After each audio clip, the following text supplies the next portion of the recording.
The handcuffs clicked shut before I even understood what was happening. Cold metal wrapped around my wrists as two officers guided me down my own front steps.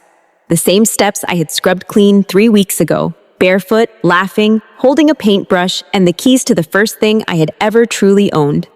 My name is Naomi Carter, and the house behind me wasn't just a house. It was proof that I had escaped them.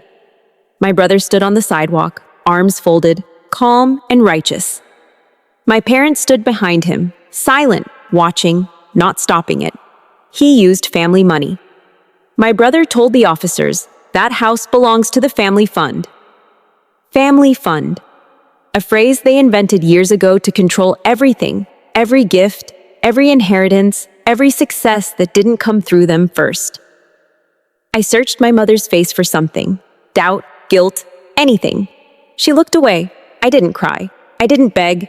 I let them put me in the back of the patrol car while my neighbors watched from their windows, whispering. But as the car door shut and the engine started, one thought settled in my mind with perfect clarity. They thought they were taking my house. They had no idea they were handing me everything I needed to end this forever, because they had just made one fatal mistake. The holding cells smelled like bleach and old regret. I sat on the metal bench, wrists sore, staring at the blank wall while everything replayed in my head. My brother's calm voice, my parents' silence, the way my mother refused to meet my eyes. They hadn't just accused me, they had agreed with him. An officer eventually opened the door. "You can make one call." I already knew who, not my parents, not anyone who shared their last name. I called Evelyn Pierce, the attorney who handled my house closing. She answered on the second ring. "Naomi, they arrested me. I said he's claiming the house belongs to the family fund." She went quiet. "Then did you use any joint accounts?" "No."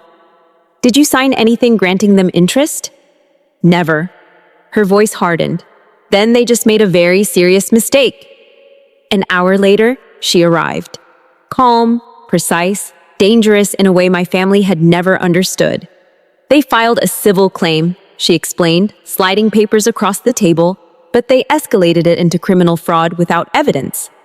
I frowned. "What does that mean?" She met my eyes. "It means they've exposed themselves." She leaned closer. "Because I have the wire transfer records, and those records proved something my brother never thought I'd reveal. The money didn't come from them. It came from somewhere else entirely." Evelyn didn't say anything else until we were alone in the interview room. She placed a folder on the metal table and opened it slowly, like she was unveiling something fragile or explosive. "The down payment," she said, tapping the first page, "came from an account opened in your name alone, funded 18 months ago."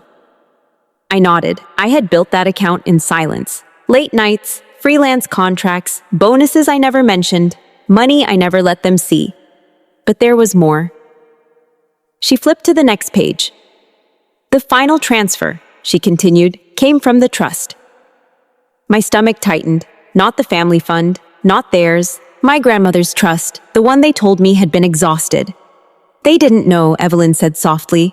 "She created a private sub-account only accessible to you. She amended it 6 months before she passed."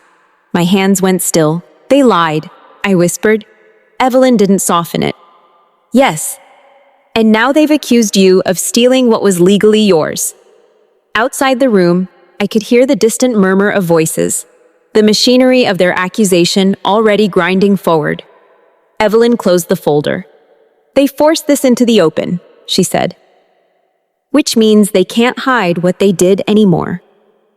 For the first time since the handcuffs closed around my wrists, I smiled.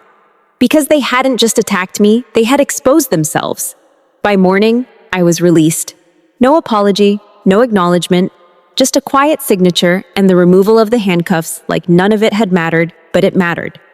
Outside the station, Evelyn handed me my phone. It vibrated endlessly. Missed calls, messages, notifications stacking on top of each other like collapsing bricks. My brother had already begun rewriting the story. "We're just protecting what's ours," he posted online. My parents liked the post. I stared at it for a long time. Then Evelyn spoke. "They filed an emergency motion to freeze the property." My chest tightened. Can they? She shook her head. Not with what I have. She handed me another document. Not just the trust transfer, not just the wire records. A signed letter from my grandmother's estate attorney confirming the funds were intentionally hidden from the family to protect me from exactly this. She had known. She had seen them clearly. They accused you publicly, Evelyn said, which means we can respond publicly.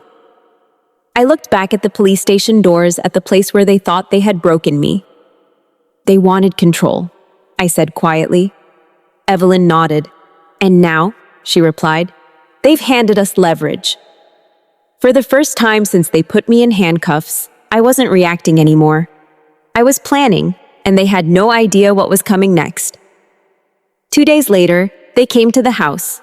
Not with police this time, not with accusations shouted across sidewalks, just my brother standing stiffly on the porch like he still belonged there.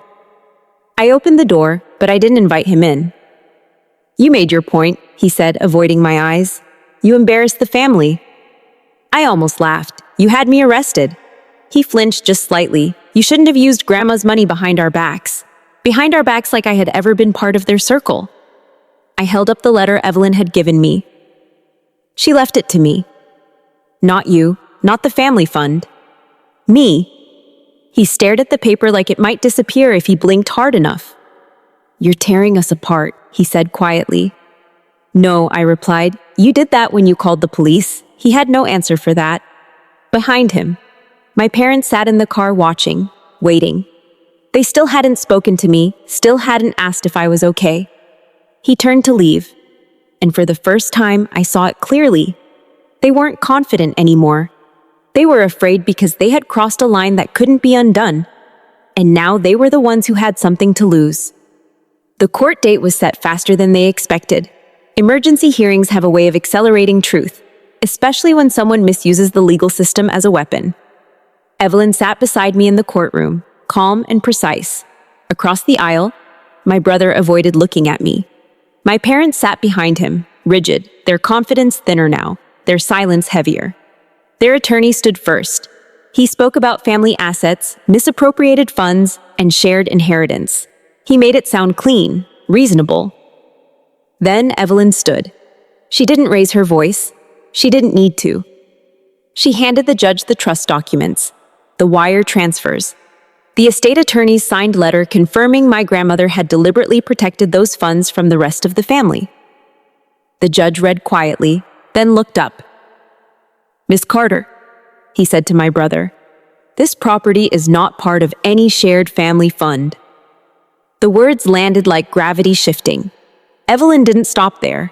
She presented the arrest report. The fraud claim filed without evidence. The escalation that had put handcuffs on my wrists. The judge's expression hardened. This court takes false criminal allegations very seriously. For the first time, my brother looked afraid. Not angry, not confident, afraid. Because the accusation that was meant to destroy me was now unraveling them. The judge didn't rule immediately. He leaned back, fingers steepled, studying the room. The evidence, the timeline, the intent. Then he spoke. The civil claim is dismissed. The property remains solely under Miss Carter's ownership. My brother's shoulders dropped. My mother inhaled sharply behind him, but the judge wasn't finished. This court is also referring the fraudulent criminal complaint for further review. The room went silent. My brother turned pale. My father finally looked at me, not with anger, but with something new. Regret. They had expected to intimidate me. Instead, they had exposed themselves. Outside the courtroom, Evelyn turned to me. You're free, she said simply. Free? Not just from the charges. From them? My brother tried to speak as we passed. Naomi, I didn't stop walking. For years, I had carried their expectations, their control, their belief that anything I built would always belong to them. Not anymore. Outside, the air felt different, lighter, because they hadn't just lost the house. They had lost their power over me. And for the first time in my life, I wasn't fighting to keep something. I was walking away with everything.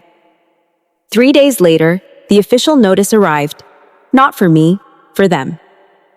The district attorney had opened an investigation into the false criminal complaint. Filing fraud charges without evidence wasn't just petty, it was illegal. They had tried to weaponize the system, and now the system was looking back at them. My brother called once. I let it ring. My mother left a voicemail.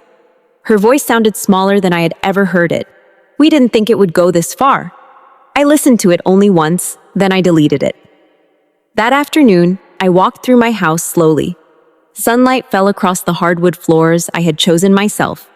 The walls still smelled faintly of fresh paint. Every corner carried proof of something they never believed I could do on my own. This house wasn't just property, it was independence. It was truth. It was mine. Outside, the neighborhood was quiet. No police cars, no accusations, no watching eyes, just peace.